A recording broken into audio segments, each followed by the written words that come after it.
And before we go, two of the most controversial Republicans in Congress had a profane exchange on the House floor today. The feud was between Congresswoman Marjorie Taylor Greene and Lauren Boebert. It was caught on camera. You can see them chatting there, and it led to a lot of questions. There was reporting that the word, and pardon my language here, or the phrase, little bitch, was thrown around. When asked about it by reporters earlier today, Greene said this.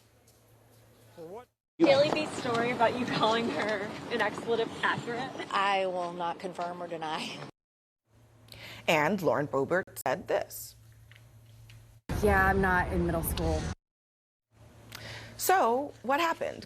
Well, Greene's spokesperson has now confirmed tonight that the Georgia Republican did in fact use that language with her colleague while accusing Boebert of, get this, copying her articles of impeachment against President Biden.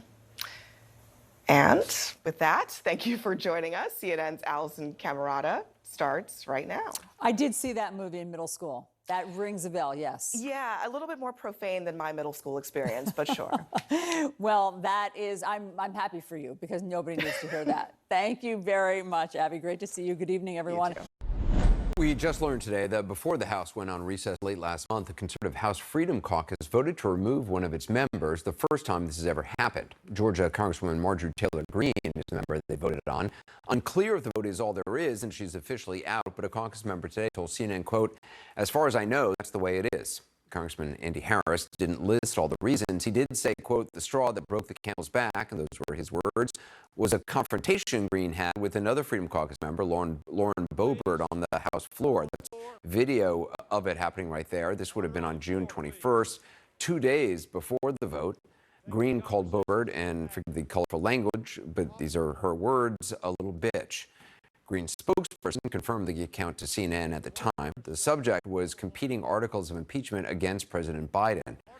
Congressman Harris, the Freedom Caucus member, added today that this was, quote, "not the way we expect our members to refer to their fellow, especially female members."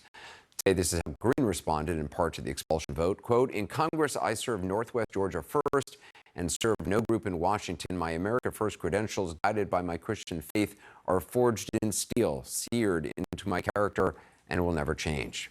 I'm joined now by CNN political director, our own man of steel, David Chalian, and former Republican Congresswoman, CNN political commentator, Mia Love. So, David, I mean, is it clear to you where exactly Marjorie Taylor Greene stands right now with the House Freedom Caucus and whether there's more to this story? Well, it doesn't seem 100% clear. Even Andy Harris, when he was talking about this today, said he believes the vote means she is no longer in the Freedom Caucus, will not be attending Freedom Caucus meetings going forward. But I think we'll wait for Congress to get back to get sort of a final assessment of that. But clearly there was this vote and she was ousted here. And it seems, Anderson, there are lots of offenses that Congress can withstand, but when you take on your own, that seems to really ruffle feathers almost more than anything else in Congress. They do not like when members sort of go after members on the floor itself, and I think you're seeing that here, and it comes, of course, after Marjorie Taylor Greene was already sort of playing political footsie with Kevin McCarthy, going a little bit more establishment, if you will, and that was distancing her from the sort of Freedom Caucus agenda as well. Congresswoman, I mean, does this make sense to you of all the many offensive things that Marjorie Taylor Greene has said? Does it make sense to you that the final straw may have been her calling Lauren Boebert a female dog on the House floor? I found her statement really interesting because before you joined the House Freedom Caucus, I was asked at one point when I first became a member to join the House Freedom Caucus, people like myself and John Radcliffe refused to join because you are expected to vote as a bloc. They ask you that. They say, hey, this is what we expect from you. And I didn't want any of the votes of my constituents to be tied to a group of people. So it's really interesting that she says, I don't want to be tied. She shouldn't have joined the House Freedom Caucus if that was the case. The interesting thing is, I believe that this started when she didn't stand with the House Freedom Caucus. She stood with the president in trying to keep and making sure that Kevin McCarthy became Speaker of the House. She was showing her phone to other members of Congress, trying to get them to vote Kevin McCarthy in as Speaker of the House. So You mean when she I'm stood not with the former surprised president, that they would with kick her out. former President Trump? The former president. Right. Yes. Yes. But did you ever think that there would be repercussions for? I mean, I don't know if this is repercussion for her bad behavior. I mean, is this such an egregious offense?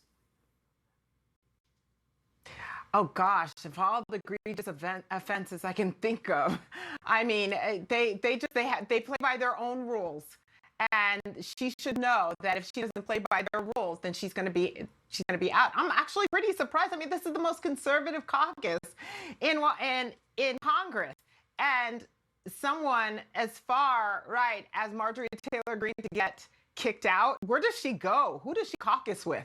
Yeah. Where does she go from here? David, how much of an awkward spot does this put Speaker Kevin McCarthy in? Because, I mean, Greene had obviously become a key ally of his. Yes, yeah, he has utilized her time and again. You remember when he rolled out his midterm agenda, he had her positioned directly in the shot behind him to show that he had support from the right wing that is normally causing him trouble. As Mia was just saying, she was critical in trying to whip some votes on his behalf to become speaker. And then on the debt ceiling fight, which was probably sort of from a policy perspective, Anderson, the most egregious thing she's done, if you're a House Freedom Caucus member, which was opposed to the debt ceiling fight, she was, helping Speaker McCarthy there as well. So does he come out now and continue to sort of have this tension with the Freedom Caucus over Marjorie Taylor Greene? I don't think McCarthy is going to stake his standing with the conference overall on defending Marjorie Taylor Greene in this moment. David, Charlie, Mia Love, thanks so much. Just ahead, a close on-the-ground look at how former President, or Vice President, I should say, Mike Pence is faring on the campaign trail in Iowa.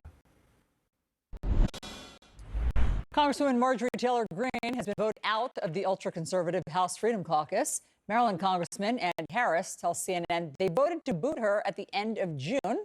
Now remember, this is the Congresswoman who has cozied up to white nationalists. She's questioned whether 9/11 really happened that way. She's blamed wildfires on Jewish space lasers. But according to Harris, the breaking point for the Freedom Caucus was when she called fellow Republican Lauren Boebert a little B word. CNN political analyst Coleman Hughes joins the conversation now, along with James Surowiecki, Ashley Allison, and Scott Jennings. Okay, Coleman, well, it's good to know they have standards. Yeah. I guess that was finally the breaking point. Why? Jewish space lasers, reasonable. Calling someone a B word, totally beyond the pale. Explain it. Why is this the straw that broke the camel's back? Look, we'd like to think that our representatives are in D.C., pondering political philosophy and, debating in a high-minded way based on the principles of this great country. The reality may be that it's just like the high school cafeteria all over again, and the machinations of Congress obey the rules of basically high school. And that's a very sad thing to contemplate, but I think that's what we're seeing here. Particularly, James, this fight. This felt very high school cafeteria. It did feel very high school cafeteria. I mean, there is obviously another backstory here, which is that a lot of the members of the House Freedom Caucus think that Marjorie Taylor Greene has been too cozy with Kevin McCarthy and which the idea that Marjorie Taylor Greene is not right-wing enough for you is a little peculiar, I think. So she's too cozy with Kevin McCarthy, but they didn't mind when she went and spoke at a white nationalist conference last year. No. It's definitely much worse to actually be it's not even that Kevin McCarthy is a moderate, but I think that the House Freedom Caucus has been built on the idea of they basically are going to remain close, tightly knit, and that gives them their power. So if you feel as if Marjorie Taylor Greene is sort of moving closer toward McCarthy, I think they feel like that weakens, and I think that's part of it. Was that the nail in the coffin, Scott? Well, I mean, her power at the moment is derived from the Speaker. I mean, he has elevated her. She has become a key ally of his. The House Freedom Caucus doesn't exactly exist to support leadership and the establishment and to govern and to, pass bills and get things done. And now she's become part of that, which is an interesting evolution for a firebrand like her. And so I'm guessing they didn't like that, this back and forth with Boebert. It's an interesting cover story. The House Freedom Caucus sort of exists to torment and be mean to people and the rest of the Republican Party. So to be punished for a short conversation strikes me as a bit of a cover story. I think her evolution and movement towards House leadership, my guess, probably had more to do with it. Thoughts? Okay, first, I think you're giving high school cafeterias a bad rap right now compared to how the Freedom Caucus behaves sometimes on the House floor. Second, I think the House Freedom Caucus is trying to torment, everyone that is not a part of their small caucus outside of even Republicans. I think that Scott's point is fair, though, in terms of she is aligning herself with Kevin McCarthy right now. But let's not forget, she's still extremely close to Donald Trump. If Kevin McCarthy becomes unpopular, she will align herself maybe in votes. They might not let her back into the caucus, but will still align herself with votes to boot Kevin McCarthy if that ultimately what the person who she truly follows, Donald Trump, says. So, I mean, I thought it was great when Democrats had the House and kicked her off of committees because of some of her behavior. Those are the standards that I think we should be holding people to. I also don't think you should be calling people out of their names on the House floor or in general in life. So applauding, I suppose, on that small standard from the Freedom Caucus in this moment. Wait, you're for something? No, The stop Freedom it, Caucus? Scott. I know. See, I knew it. Cut it out. All right, let's move. A group of hardline conservatives with no shortage of firebrand members have now voted to kick out Congresswoman Marjorie Taylor Greene. A member of the House Freedom Caucus, Maryland Congressman Andy Harris, says that they booted her just before the end last month. And before we tell you what did cross the line, this is the kind of stuff that did not with the House Freedom Caucus in the past. The so-called plane that crashed into the Pentagon. It's odd, there's never any evidence shown for a plane in the Pentagon. The Democrats are now controlled by the Jihad Squad, led by AOC, the little communists from New York City. January 6th was just a riot at the Capitol. And if you think about what our Declaration of Independence says, it says to overthrow tyrants. Before you ask, no, it was not the suggestion from 2018 that the wildfires in California were started because of Pacific Gas and Electric, the Rothschild Inc., and former California Governor Jerry Brown conspired to fire lasers from space. The breaking point for the House Freedom Caucus was apparently this heated exchange you see playing out here between Marjorie Taylor Greene and the other person, Colorado Congressman Lauren Boebert.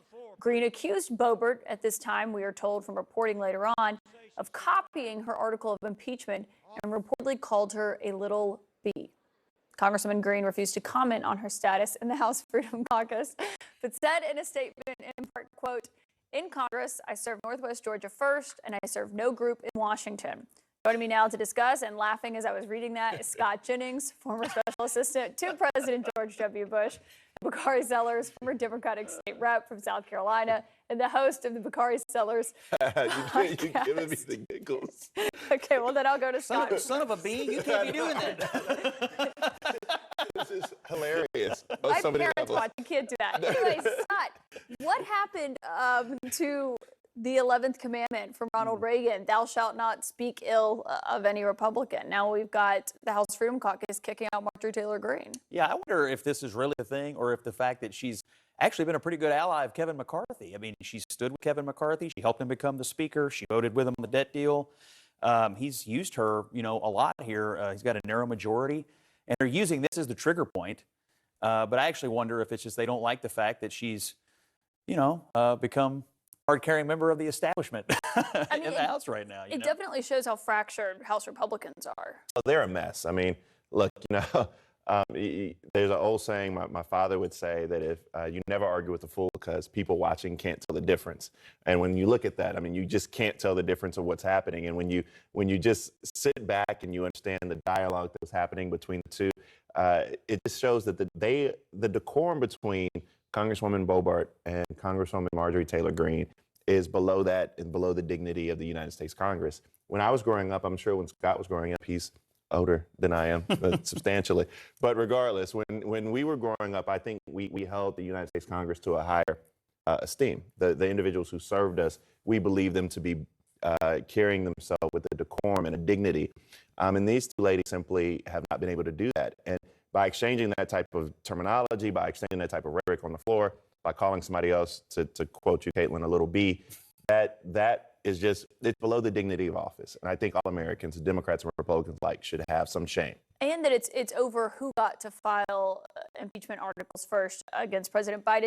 On another issue, though, on the campaign trail of who may be president next, we have learned from the DeSantis campaign that they have raised $20 million in the 6 weeks or so since he has entered the race. That came after we learned Trump raised about $35 million. That's a lot of money for DeSantis, $20 million in those 6 weeks. but he has had a series of missteps on the campaign trail. Is that enough to make up for it? Well, and you add it to what he brought into the race from Florida. He's got plenty of money to communicate. I mean, you know, the higher you climb in these campaigns, the less money matters. Do you have enough to communicate? Do you have enough to operate? Obviously, he does. Obviously, Trump does. I worry about the rest of the campaigns having enough money and oxygen to last.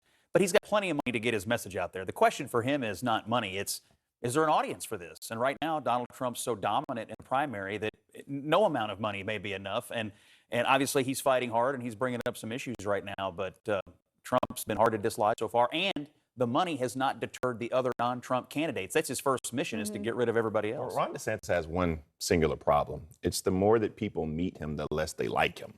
I compare him. Florida excluded?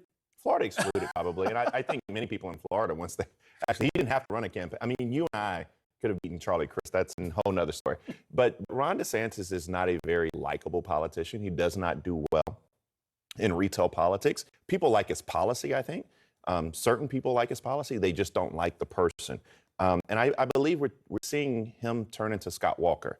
We're seeing him turn into Tim Pawlenty. I don't know if viewers remember those names, but at one point in time, they were the next big it thing. Everybody thought they were the front runner to be the GOP nominee, but they turned into Icarus. They flew too close to the sun. So DeSantis was actually just on Fox before we came on air, and he was asked about why he's not resonating with voters. It was really fascinating. This is what he said.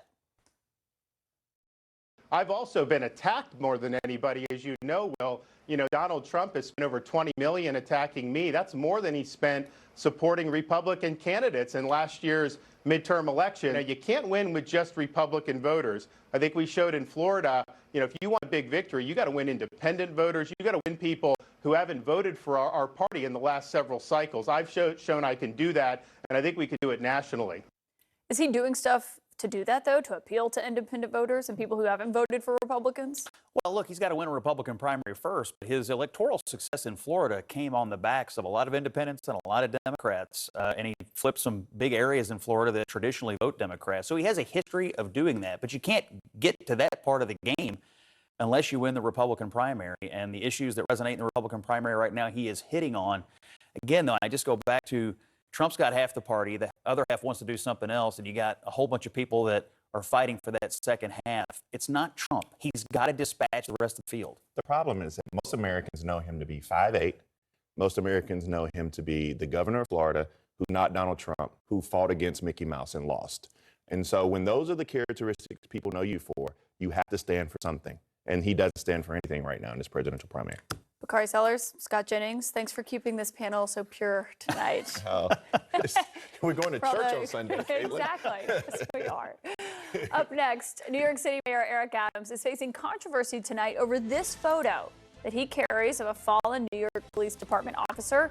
He carries it in his wallet, often flashes it at press conferences. But now a new report is saying it's all an act and that story behind the photo isn't true.